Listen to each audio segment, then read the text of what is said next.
5 gənc bilmədən kripto tarixindən böyük soyğununa imza atdı. 230 milyon dollar saniyələr içində buxar oldu. Kiber hücumçular qurbanlarına Google dəstək xidməti adından zəng etdilər. Qurbana hesabınız təhlükə altındadır deyib onda həyəcan yaratdılar və nəticədə onun kompüterinə uzaqdan giriş əldə etdilər. Və o anda qurban üçün hər şey bitdi. 230 milyon dollar dəyərində olan Bitcoin-i fərqli coinlərə çevirərək izlərini itirmək üçün yüzlərlə tranzaksiya etdilər. Hər şey plana uyğun gedirdi. Ta ki içlərindən biri bütün planı məhv edənədək. Digər gənclər pulları yavaş-yavaş xərcləyirdilər. Lakin Malone adlı gənc hər şeyi çılğın bir şoya çevirdi.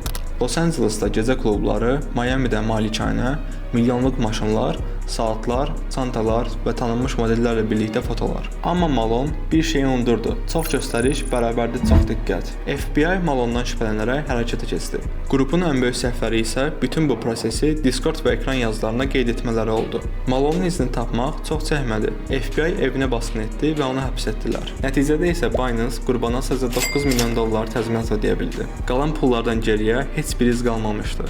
İndi sənə bir sual.